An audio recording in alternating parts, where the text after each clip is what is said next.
Olá, meu nome é Gidelma, tenho 36 anos, sou manicure, estou na TV Relacionamento.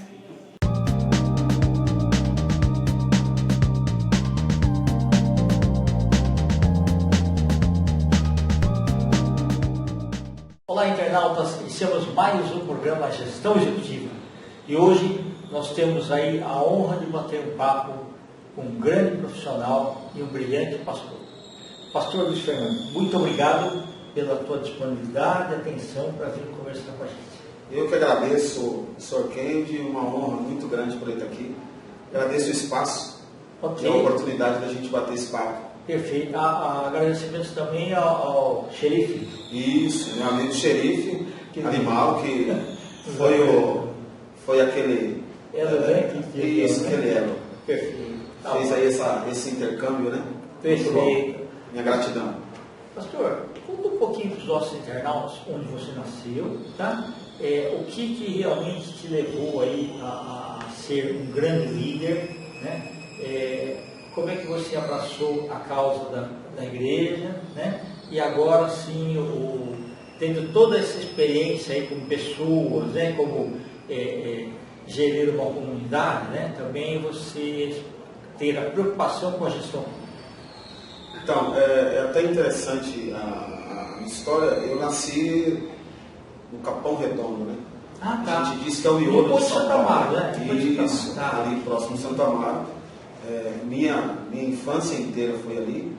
Na verdade, até hoje não saí. Tive um período fora de uns 5 anos, mas retornei a São Paulo de novo. Perfeito. E a nossa vida na igreja deu-se início muito cedo. Né? A gente tocava, cantava na igreja, aos 8, 9 anos de idade, meus pais. Bacana, né? Acabei saindo da igreja um período, dos meus 12 aos 18. Né? Tivemos aí o desprazer de conhecer o mundo. E aí, com meus 18 para os 19 anos, voltei para a igreja de novo. Estamos aí há 21 anos na igreja, há 14 anos pastoreando a igreja. Você também tocava e cantava lá? Toco e canto, assim, não é violão cantor, né? Violão? Eu invento de tudo um pouquinho. O teclado também? Menos o teclado. Ah, tá, ok. A igreja me forçou muito a aprender. Na época eu fui para... Tocava só bateria, né? Desde meus 11 anos toquei bateria. Mas tá bom. Gosto, é um instrumento que eu gosto. E aí depois dos meus... quando eu vim para a igreja, eu fui pastorear uma igreja em Belo Horizonte, eu acabei tendo que aprender forçado a tocar guitarra e violão. Porque precisava, não tinha gente, né? Então, isso. Precisava... E aí, como eu gosto muito de música, acabei aprendendo a tocar violão. Você foi para lá porque você gostava de comer queijo ou não? Outra... Muito bom o queijo, mas eu fui para lá enviado por uma igreja, né?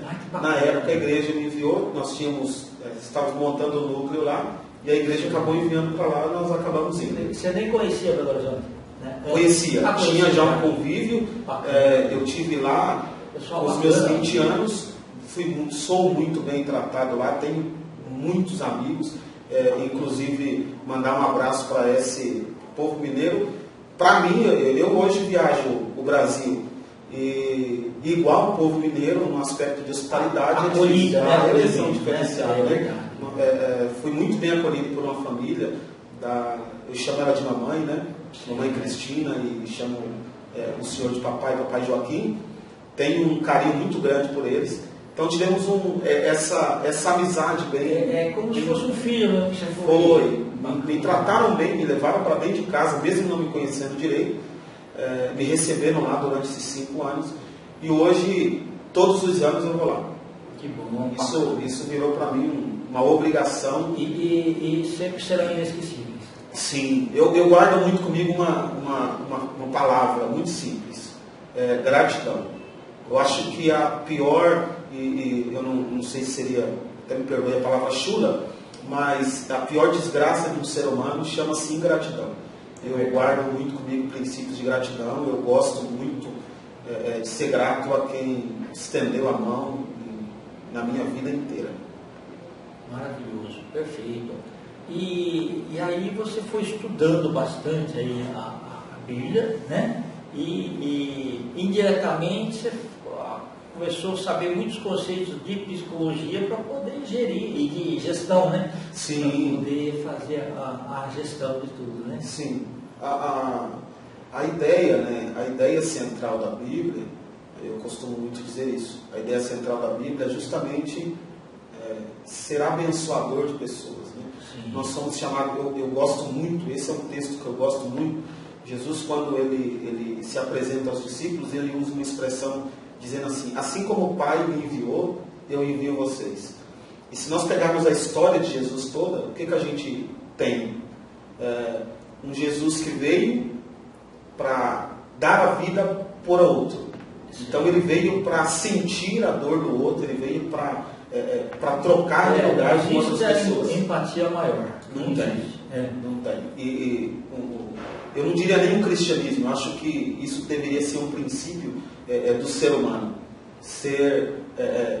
Ter a mente de ser um ajudador, de ser um amigo. Eu não consigo entender aquela realidade de eu tenho muito e o que eu tenho eu não tenho capacidade de dividir com alguém, de honrar alguém, de ajudar alguém. Então eu não consigo aceitar isso. Isso daí não é só na parte material das coisas, é também no conhecimento. Sim. Né? Assim, ser um alavancador para que a pessoa cresça. Então, com bons conselhos, né? E também se a gente puder ser inspirador para as outras pessoas, né? No sentido do caminho do bem, que ela possa ajudar outras pessoas, isso é realmente maravilhoso. Sim, eu tive uma ajuda muito grande de um senhor chamado Luiz Paulo. Na minha infância, eu vim de uma infância muito, muito humilde, né?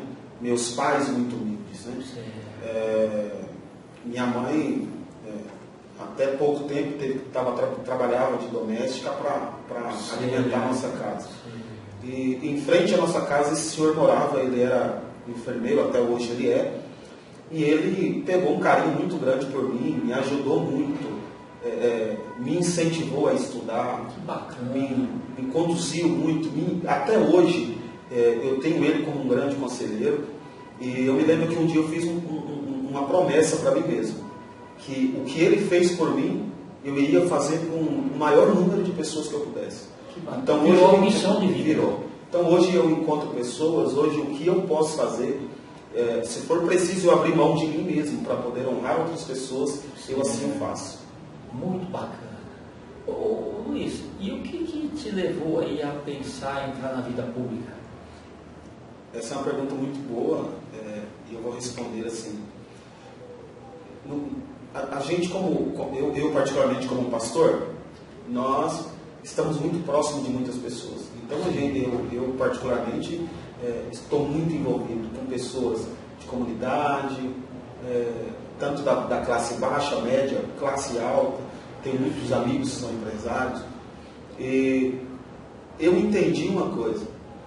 Eu como pastor, eu ajudo muitas pessoas, eu honro muitas pessoas, oro, eu tenho hoje projetos sociais, né? Tanto que aqui na região central de São Paulo nós temos um projeto de todos os meses a gente levar alimento para morador de rua, não só alimento, mas conversa, né? Quando precisam, querem mudar, a gente tem uma casa de recuperação que a gente indica, que a gente leva, e o meu entendimento foi muito isso.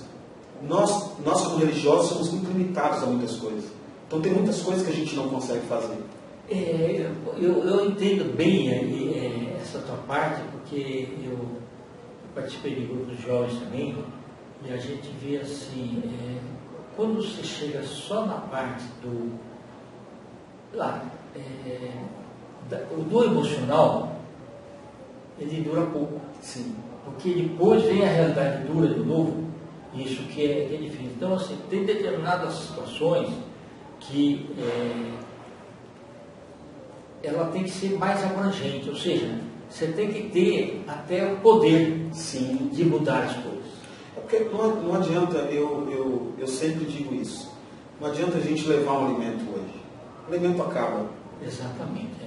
Não adianta eu chegar aqui hoje e descobrir alguém que precisa, e as minhas limitações, ou o meu poder de ajudar ser limitado a um prato de comida, um agasalho. Aquilo uma hora acaba. Então, conversando com muitos amigos, né, eu trabalho com política de uma forma indireta há muitos anos, há 18 anos, e aí, ano passado surgiu essa preocupação, esse desejo, né, de nós conciliarmos o religioso com o meio público, né, com a política. Por quê? Porque nós teremos aí um poder um pouquinho maior de ajuda. Então, querendo ou não, e eu sempre digo isso, Kendi, que o político pode muito. Infelizmente não querem fazer. É verdade. Então, o político tem aquela ideia de para si. O político tem a ideia de fazer para si. E eu não consigo concordar com isso. Não consigo. Então, quem me conhece no dia a dia, porque parece que em uma gravação, em uma conversa, parece que é o momento, como todo político. Então, esses dias eu tive uma conversa com um grupo de pessoas e eu disse para eles o seguinte: a parte boa em mim é que eu não sou político. Eu nasci em uma comunidade, eu sei o que as pessoas precisam, eu sei a necessidade de fato de uma comunidade carente. E vivenciou aquilo. Vivenciei aquilo. Eu viajo o Brasil. Sim. E em cada parte do Brasil eu tive problemas renais muito tempo, com cólicas, e eu precisei de muitos hospitais, em muitas cidades que eu vou, e eu sei, e estados, e eu sei a dificuldade que é, a dificuldade. E estudando justamente a política, a gente vai descobrindo algumas coisas. E isso aqui não é um favor que um político faz para a sociedade. Isso é um dever, isso é uma obrigatoriedade, isso é obrigação de um político dar ao cidadão. Não outras coisas, se não quiser, mas obrigação, saúde, educação e segurança. Então, a educação nossa é obrigação de um político fazer por onde as nossas crianças e jovens tenham o melhor para um futuro bom. Sim, os nossos governantes têm a obrigação de dar a nós, no mínimo, a dignidade de chegar em um hospital e sermos bem atendidos. Então, foi pensando em tantas coisas que nós vamos descobrindo que pode. A gente consegue fazer mais pelo povo quando a gente quer. Desde que eu não olhe simplesmente para mim, olhe no espelho e diga, eu quero fazer para mim, dá para a gente fazer. Então, quem me conhece do dia a dia, entende essa minha realidade de, às vezes, deixar de comer para honrar outras pessoas, deixar de vestir para dar para outras pessoas. Isso é um prazer que eu tenho e, por esse motivo, eu resolvi colocar o meu nome à disposição aí de uma disputa eleitoral agora nesses próximos 50 dias que faltam, né? Um pouco menos de 50 dias. Perfeito. Pastor Luiz Fernando, você foi muito verdadeiro, porque assim, você conhece na prática o mundo real. E aquilo que você ressaltou é muito importante, ou seja, não adianta a gente só dar o peixe. Sim. Tem que ensinar a pescar. Sim. Então, está cheio de políticos que estudaram tal, e conhecem bastante gente, acabaram sendo eleitos por vários mandatos, mas nunca fizeram de fato nada com a população. Por quê? Ele quer ter o status, todas aquelas coisas, mas assim, ele precisa pegar e ver o povo, o que ele necessita mais, tá? E poder ajudar a disseminar isso daí. Então, por exemplo, você deu o exemplo lá de abrigo. Então, por exemplo, mais do que dar alimento, se você tiver, por exemplo, locais em que voluntários ou pessoas possam dar para reforço escolar na escola, para as crianças que realmente não conseguem absorver aquilo lá, né? ou professores, né? que possam ajudar. Então, isso para a educação é bacana. Fazer convênios com faculdades, então estudantes da área de saúde, técnicos de enfermagem, que precisam de alguma coisa, que possam também atender a comunidade, né, naquilo que eles possam. Tem muita coisa para ser feita, né? É aquela questão assim, nós só sabemos a dor de alguém se tivermos passado por ela. Sim. Eu não posso chegar aqui no senhor e falar assim, ó, deixa eu ver uma ideia assim muito clara. Eu não tenho condições de chegar aqui e expor uma realidade que eu não tenho no mínimo participar, no mínimo sentido a dor daquilo. Então, o que nós temos hoje? Nós temos muitos políticos de gabinete. É verdade. Então, a gente tem muita gente que está lá dentro. Sai de dentro do gabinete, entra dentro do carro e vai para sua casa, vai para qualquer outro lugar. Então, eu fiz uma promessa para algumas pessoas, eu fiz uma promessa para a nossa equipe, nós estamos com uma equipe muito legal. E a minha promessa para essa equipe foi muito simples. Eu não quero ser um desses de estar em um ambiente. Eu quero, o meu gabinete será justamente na rua. Exatamente. Então, assim, é um desejo que eu tenho. Isso aqui já está em pauta. A gente tá eu estou até com o nosso plano de governo, já tudo certinho, porque um desejo que eu tenho, e isso nós vamos fazer, é uma coisa que o eleitor vai me cobrar, é de eu estar no ambiente. Então, ir na escola para ver como é que está, estar indo em um hospital para ver o que de fato precisa. Porque não adianta nós queremos fazer algumas coisas. Sim. Então, assim, resumindo, né, a questão muito o que nós podemos fazer? Podemos muito. Então, hoje nós temos poder de chegar em empresários para conversar com empresários e pedirmos para eles a oportunidade de nós ajudarmos pessoas através deles. Então, hoje a gente tem condições de pegar pessoas que tenham um estudo e montar alguns núcleos para a gente trocar uma ideia de falar, não, vamos pegar um jovem que tenha desejo, um adolescente que queira, e nós vamos ensinar, preparar para o mercado de trabalho. Isso é um dos maiores objetivos nossos, dessa nossa empreitada, né, desses próximos tempos agora. Muito bom. Pastor, eu tenho até falado para os nossos internautas o seguinte: vamos buscar sangue novo, tá? Aqueles que estão já há vários mandatos, mas se vocês nunca escutaram fazer alguma coisa, está na hora da gente trocar. Tá? Vamos pegar assim pessoas que estão entrando agora, que estão com gás novo, desejosos de fazer mudanças em prol da população, né? E colocar esse pessoal, porque o que você falou, assim, uma pessoa igual você, lá dentro da Assembleia, eu vejo assim, você tem um lago parado, aí você joga uma pedra, aquelas ondas que se disseminam, contagiam as outras pessoas também, e fala assim, ó, porque ele está fazendo ali, tá, pô, ele pode fazer, eu também consigo fazer isso daí, mesmo que o nome dele apareça mais, não sei o que lá tal, não tem importância, continua as fogueiras de vaidade, mas faça alguma coisa. Sim, independente do nome que se apresenta, né? Eu acho que o que nós precisamos é fazer. Me cobraram esses dias, falou, mas você tem muitas fotos dos projetos que você faz? Eu nunca gostei de tirar fotos, de mostrar o projeto. Eu acho que nós temos uma mão que a gente honra, acho que a outra não precisa ficar, a gente mas precisa ficar se nessa gabando. época agora, né? Quem não é visto não é lembrado. Não é lembrado, sim. Então, esse é o momento, por mais humilde que você seja, esse é o momento de mostrar. Sim. Tá? E eu tenho certeza que as pessoas que estão nos assistindo aí, né, e vendo o seu propósito, né, vai ser muito importante.